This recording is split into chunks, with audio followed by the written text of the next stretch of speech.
A very good morning to you. Welcome back on the AM show. Time now for the news review, and this segment is always brought to you by Endpoint Homeopathic Clinic. Now, here's what they're offering you to all of you Ghanaians out there. If you're a man, prostate screening. When was the last time you checked your prostate again? Or maybe never. But you never know what could be happening within your body. So make tracks to Endpoint Homeopathic Clinic. If you're a woman, do you know your status when it comes to fertility? Do you know whether you're developing fibroids? Do you know whether anything is going on in your reproductive system that ought not to be? Make tracks to Endpoint Homeopathic Clinic and get those things resolved. And if you don't have them, at least they can put you on the path of avoiding them altogether. And here's where you can locate them here in Accra, Spintex opposite the Shell signboard. There's Kumasi, Kronomabwe here behind the Angel Educational Complex. If you're in Takrade, you can locate them at Anaji Estates. If you're in Tema, Community 22, that's where you can find them. They're also in Techiman Hansua and Esiama and Zema. Their call lines 0244 867 068 or 0274 234 321. Endpoint Homeopathic Clinic, the end to chronic disease. But bringing us to the start of the news review this morning. Let me just say a very good morning to Dr. Kwame Asante. Good morning, Doc. Good morning, Ben. It's really good to have you. Wednesdays are some of my favorite days because you're a part of it. I hope you're well. I'm good. And yourself?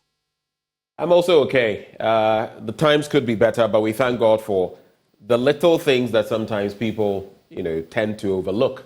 Life, health, the ability to even be here in the studio today in good health. So I thank God for these, no matter how desperate the situation is. Yeah. We are also grateful to God. There are so many things that have happened. The budget has finally, the mid-year budget review has finally been done. There was no supplementary budget. But while the Finance Minister, Kenneth Ofori-Atta, says we are turning the bend, we have turned the bend. Others believe we're far from that. In fact, that even in trying to turn the bend, to negotiate that curve, it's going to take a whole lot more, that we are in dire straits. We are on the ropes. For which reason, we've even revised our growth projections. The story of Cecilia Dapa still remains topical. I don't know what the way forward is after the OSP's action, but that is also in there. And now we also know that physician assistants are on strike. In fact, it's a matter we're discussing on the show this morning. There's also Niger and what is happening there. I don't know what you would like to touch on, but I'm just throwing some of these issues at you for your initial take in the next maybe 2 to 3 minutes on whichever ones you find pertinent. Or if it's something else as well, you can share with us before we get into the papers. Yeah, I want to look at Niger. Okay. Because I'm a student of democracy. So anytime democracy is aborted, I have a problem with that. And it's also a manifestation of certain wrongs that our leaders do within the political space. But that is not to suggest that that should be the way out to bad governance. It is a problem that if you are looking at, Africa, and it started with West, and now we are in the Sahel, the rest of them. Who knows where it will travel to? Is it after the third wave of democracy in the 1990s, we started having democratic rule, even though we have not perfected the act, but gradually we are getting there. It is true that we are having problems such as how economies are maintained, how livelihoods are maintained, how human records are kept and all that. But we tend to have soldiers who will not, after we have elected our government, which is constitutional government, they will come in and kick against the government and, impose on us a regime that we don't want. Initially, you would see people supporting, giving all kinds of support and all that. They will come and deceive us into believing that they are the messiahs. They are those who are going to turn things around and make life better for us. But records have shown that To all intents and purposes, military rule will never serve your interest. It is only an ideal wonder in terms of their posture, their gestures. A few days later, you see the real them. And that is exactly what is happening in Africa. And I don't know why it is happening on a more rampant basis.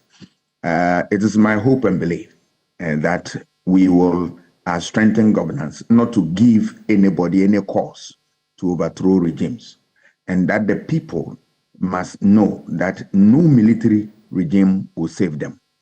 Yes, you may have a bad government in place. The only avenue is to use the same ballot box that you used to bring that government into office, to throw that government out. Outside this, I'm afraid you are likely to have more problems. Today, Niger think that they are okay with this and all that. Even though I admit and I concede that they are not the one who imposed the regime on themselves, but they shouldn't be happy. And then they should do everything possible, those especially those outside it, to make sure that they call these people to leave power, and then the country can have its destiny in its own hands, because military regimes will never provide the needs of the people, and at the end of the day, they will leave the country in pain. I wholly agree with you, Doc, as you talk about the negatives of coup d'etats. Someone may even ask, do they even have any positives? We've all seen, like you said, we've been through different regimes, like I have been, you have been, and for some of us, even outside of the country, in Liberia, and you see the strife. No country, Liberia is still recovering, even today. Sierra Leone is still recovering, even today. But the point then is, even as we talk about how unacceptable putches, military putches, or escapades, or forays into politics are, at the same time, we ought to be really digesting why in the sub-region this is becoming, it's coming into vogue, one more time. It's becoming fashionable. Why? Mali, Burkina Faso, Guinea, there was an attempt in Guinea-Bissau, Niger. It is like a domino effect. What are these leaders doing or not doing? And I premise my question, Doc, on what happened in the Arab Spring and how it scorched the number of countries in the northern part of Africa and maybe even the Middle East. What do you see, and what should we here be looking at as a cautionary measure? Yeah, I think your question is apt. If you look at one of the causes has been the issue of bad governance, where our leaders misrule, our leaders give people what they don't deserve. Human rights abuses have been very rampant, and the rest of them. We have also seen issue of what third-term agenda, where leaders want to extend their rule beyond the constitutionally mandated time, and other factors. We have also seen the sheer lust for power, where military believe that they are the only people with the magic wand to turn things around when things get a bit difficult for the people. But all these factors can come in, people can use to justify, but we have to tell ourselves that we as a people will not give in to military rule. That is the first port of call. The second is that we will also make sure that our leaders perform so as not to give any adventurers an opportunity to, as it were, to kick any constitutionally elected government out. We will also make sure that we work as a people to support regimes that we have put in place for them to succeed, and that we remind ourselves that a sovereign will comes from we, and that we are ready to throw any government out when the person, that government refuses to do the needful. These are some of the things that should help us. And then above all, we should be vigilant at all times to make sure that the military does not rear its ugly head in the administration of civilian government. It is important if we get these basics right. Thank you so much for pointing those out. Let's get into the papers now, Doc, shall we? We have just about 20 minutes to do so. I'll start with the Daily Graphic newspaper, and here is what it says. Government releases 50.5 million Ghana cedis to WAEC. Government releases 50.5 million Ghana cedis to WAEC. There's also GT Bank Autism Workshop, Early Detection Key. Let strategy determine relationships. Otabil challenges African nations. Then there's also special supplement on GCB Bank at 70. And then 8,000 housing unit project takes off. I have to get into this with you, Dr. Kwame Asah-Asante, because we saw what happened to the Kufuor housing project and how it was left for a long time. We had others come through, all the way through Atta Mills and then Saglemi. We've abandoned something somewhere. We claim now it has got to the point where we can't do anything with it, and we're going to start another one in Pokwase. This country, and I listened to rhetoric yesterday on the matter and claims that, oh, we didn't do this, we didn't do that, and for that reason, so that must go waste, it must rot at my taxpayers' money, your taxpayers' money, Doc, and for those of you watching us, our taxpayers' money, and it must rot because of political expediency, and we're now going to start something afresh. But let me read the story. It says, and Mr. President says the move will address demands.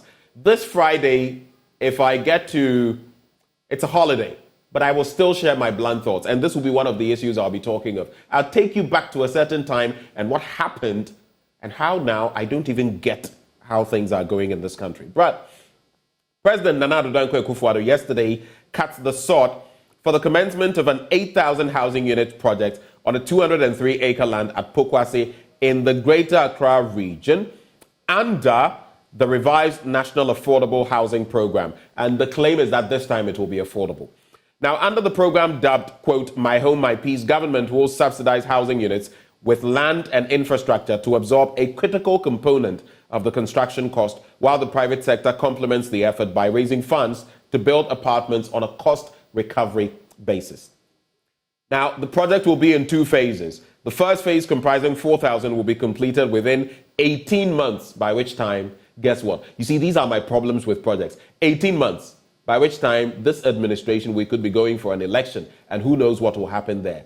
And that is exactly the tail of the tape. Then you go, and should there be a change of administration, another one comes through and says, oh, this project is mired in corruption. And then we keep bleeding, losing ordinary taxpayers' money. Just to conclude, while the remaining 4,000 units will be completed in the second phase, also in 18 months. It will be undertaken by 5 developers, and they are listed there. Doc, I don't know whether you understand this country better, but this country, honestly, governance is beginning not to make any sense at all to me. Your thoughts? I agree with you. If you look at this problem, it has been a border to me, to people, well-meaning people in this country. Why? If you read the directive principle of state policy, one of the provisions says that every government which inherits any regime must do as a matter of what? A duty to continue any project that has begun by the previous government. So on this score, every government is enjoined by that constitutional provision to continue where previous government have left off relative to any program. If you look at this provision, it is bluntly abused by all regimes we have seen in this Fourth Republic. You see government coming out with projects to, as it were, build infrastructure, which we need so much. Particularly, we are talking about what accommodation for workers of this country.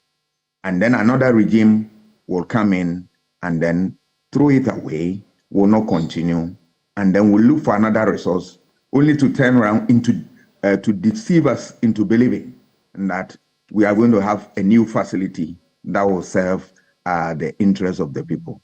You have not concluded one, and you are in another one. What is it that is associated with all the projects that are found in the bush that we cannot deal with? and then have people have value for money.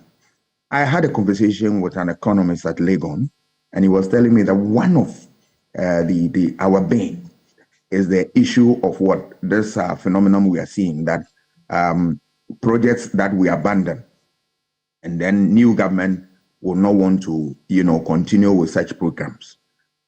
He said it has cost us a whole lot of money and continue to cost. And I agree with him perfectly. What are we saying here? Are we ensuring value for money? And I tell you, if they give you the statistics, this is one of the reasons why, we are in IMF for a bailout. Because the monies we are pumped in, if we should be able to put them together and use them meaningfully, we'll be able to ensure value for money, and we'll save this country and make life better for people who are workers of this country. What are we doing? I don't know. But we as citizens, we have a role to play here. Why can't you, on the basis of this, look at any government in the face and say that, look, if you come and you fail based on ABC, we are going to throw you out, and one of which should be this. That will serve as deterrent for government who want to abuse office and want to waste resources. I think we as a people must look at this issue and look at it critically. Thank you, Doc. Let's get into other stories. I'll go to pages 16 and 17. But before I do so, just to wrap up some of the stories in the Daily Graphic newspaper. Kenyan president scolds ministers. He has scolded top government officials for arriving late to a scheduled meeting, saying it showed lack of discipline for arriving late to a scheduled meeting. The Kenyan president, William Ruto, does that. Here,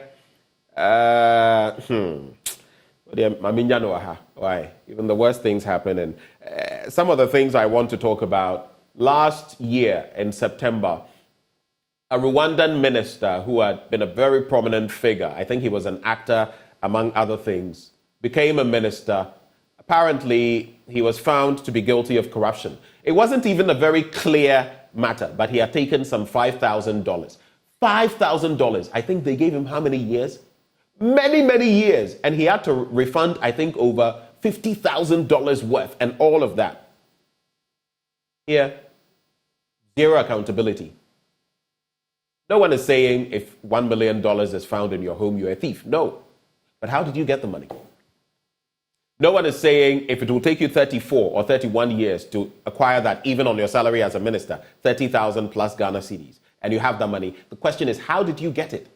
Lifestyle audits not working. And that is why the political office holders bill, I'm not putting it correctly, but that's the intent, is, it is empirical for us.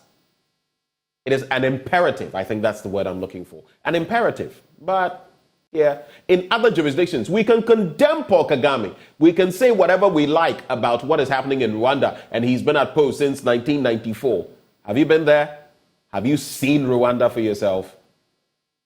I mean, I would prefer, and I'm speaking for myself, we have a Lee Kuan Yew who can develop our country, and in 3 decades or less, let it be what Singapore is, rather than be here with all of these charlatans masquerading as politicians. I'm sorry, NDC MPP, a lot of them are charlatans, masquerading as people who know something, square pegs in round holes.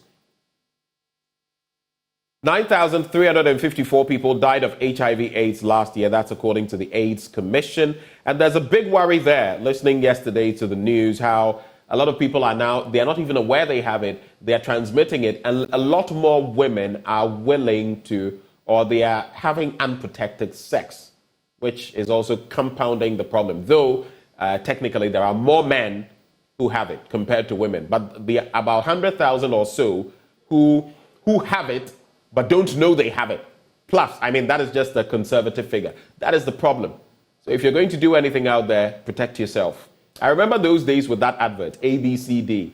Or was it, the alphabet, abstinence, be something, then condom use, and there was another one, faithfulness, and all of that. So let's go back to them. And you see, I don't even remember it properly. Back then, it was on our TV screens and all of that. Today, we don't find these things anymore. How will people have that presence of mind, top of mind awareness? But let me move quickly to pages 16 and 17 and let you come in quickly, Doc. So let's strategy determine relationships. Pastor Otabil challenges African nations.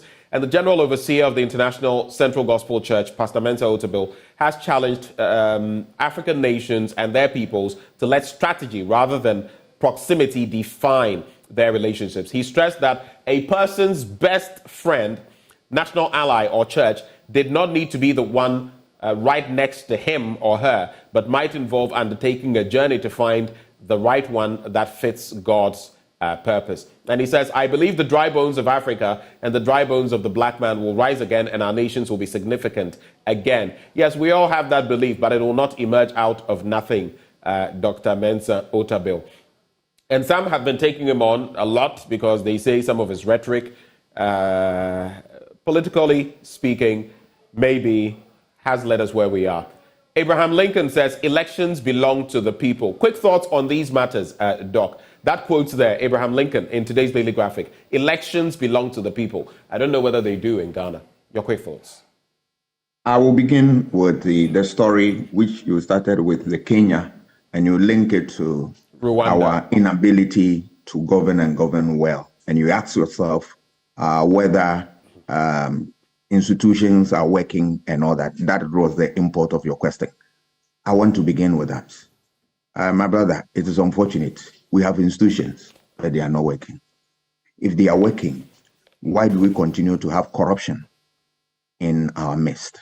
Why do we still have public office holders who engage in open corruption, and yet they are still with us in public offices? Institutions are not working. What do I mean by institutions? We are talking about rules, regulations, norms, procedures, and the rest of them. We have all the fine books, all the fine rules, all the fine regulations, but who enforce them? We are afraid. We shy away from enforcement. And this is one of the means by which you can address this problem. You enforce the rules rigidly. Another one is political will. We lack political will. When people commit offenses within the political space and they come from a certain tradition, political tradition, we are afraid to touch them. They become untouchables. We try to defend them through thick and thin, but that is not the way we govern. For governance, you need to be bold and you need to take decisive action, and then you will respect the rules of the game. That is what you make sure that institutions work.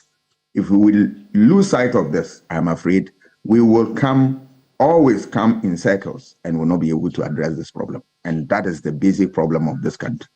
I think going forward, our people should look at these things and realize that we can't continue on this trajectory forever. A time must come that we must have a paradigm shift that will take us to the promised land. Let me look at issue of Mensa Otabil, the rest of them, that relationship will define all there is that to our development and whatnot. Yes, it is true, but we should walk the talk. We should go beyond this rhetoric and make sure that we do the needful. This country, we tend to believe more of rhetoric, slogans, and all that. But the real action is far from us. Development is about action and our commitment to doing something that is meaningful, that will build forever lasting relationship, and that will bring the public good to fruition. I believe that we have a duty as citizens, duty to ourselves and our country. Not shy away from this. Doc, we have about 4 minutes. Let's make the most of the time. Elect more women into government. That is on page 18, Advocacy in Organizations to Citizens. For me, I'm very passionate about these matters, and it is shown worldwide that when there are more women in some of these positions, yes, some of them go over the top, but a lot of the time they are able to add a lot to whether it is governance, tech, or whatever. So the Foundation for Security Development in Africa, FOSDA, has urged Ghanaians to use the upcoming local government elections to elect more women into the country's governance structure. And this is something that I support with both thumbs, both of my thumbs and all of my will. PNC commends Parliament for anti-witchcraft bill, and that is a very positive step, the anti-witchcraft bill. I also commend government for that. The Daily Guide, we'll just wrap with these stories. 8,000 unit Pokwase housing project underway. We've already gone into that. Nana frowns on West Africa coups. We've taken a swipe at that. We'll fight NDC together after primaries. That's according to Bawumia. Okay. 19,764 recruited in 4 security agencies, and NPP launches new membership dues. I think the story on page 6 is the only probably viable one, apart from all the politics that I'll get into. So, Minister of Interior Ambrose Derry has disclosed that a total of 19,764 people have been recruited into the 4 main security agencies, namely the Ghana Police Service, Ghana Prison Service, Ghana Immigration Service, and the Ghana National Fire Service. He stated that the Ghana Police Service hired 7,500 people, the Ghana National Fire Service hired 4,500 people, the Ghana Prison Service hired 3,000 people, and the Ghana Immigration Service hired 4,764 people. We also heard Finance Minister Ken Ofori-Atta talk about 1D1F and how it had created over 160,000 jobs, also directly and indirectly. One may ask, where are the jobs? But those are the statistics. The final newspaper. After primaries, all aspirants should back winner to defeat NDC. Dr. Bawumia says so. Shortcut for 8,000 housing units. I mean, these are all the same stories that we've taken a look at. The publisher, former DACF boss, schools Dan Boche. Ministers only have to collaborate. It's not a master-servant relationship. I'll just do that story, let you reflect, and then we're gone. So former District Assembly's Common Fund Administrator Joshua Magnus Nicole has called on Parliament's Select Committee on Local Government to intervene in the ongoing dispute between the fund and the Ministry for Local Government and Rural Development. He stated that the conflict between the local government minister Daniel Kweku-Botry and administrator of the District Assembly's Common Fund, Irene Natoshilate, is personal rather than just an institutional disagreement. Magnus Nicole advised President Akufo-Addo to forward a complaint letter from the local government minister to Parliament to address the impasse. You can get details in the paper. Quick thoughts before we go, just about 40 seconds. Yeah, I will touch on the election of more women into Parliament or into the political space. This is long overdue. We need our women to be in the political space to contribute their their quota. All over the world, we have seen immense contribution of women.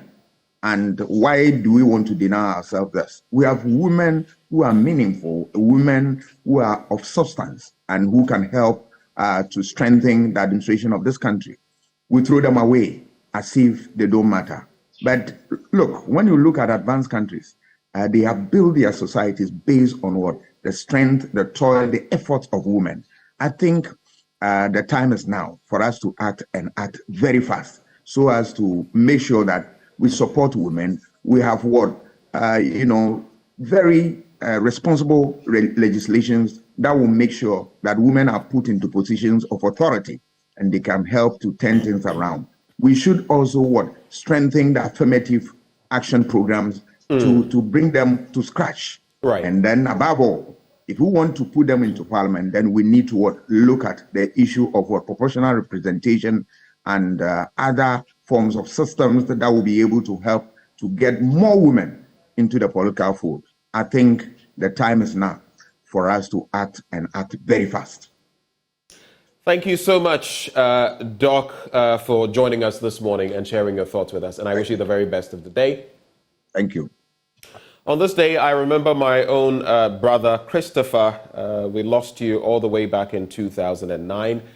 You're gone on this very day. You left us many years ago, 2009. You're gone, but not forgotten. We love you wherever you are. We pray for your soul. Also, before we go, good morning to Dr. Fred Che Asamoah, Director General and at the Commission of Technical and Vocational Education and Training. You're doing a fantastic job there. I understand your outfit is still supporting Ghanaians in the formal and informal business sectors. and we do know about the GSDF. So if you're watching me this morning, applications have opened for 2023. So join the GSDF Regional Information Session here in the Greater Accra region. It's actually happening today, the 2nd of August 2023, at the Ange Hill Hotel. Ange Hill Hotel, I'm sure you know where it is, in East Legon, Accra, from 11 a.m. To learn how you can apply and access funding to transform your business. Do you need funding for your business? You have to make tracks to the Ange Hill Hotel. The program starts at 11 a.m.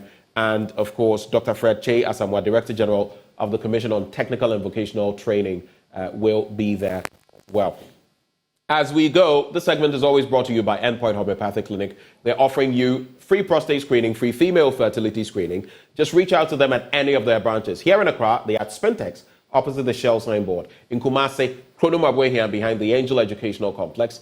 There's Takrady Anaji State Tema Community 22, Tichiman Hanswa and Siaman Zima. If you'd like to call them, the numbers are 0244 867 068 or 0274 234 321. Endpoint Homeopathic Clinic, the end to chronic disease. David Beckham says every morning he goes to training at around 7:30 just to watch Lionel Messi and to actually realize that it is true that he's playing for Inter Miami. Okay, more in sports coming up next.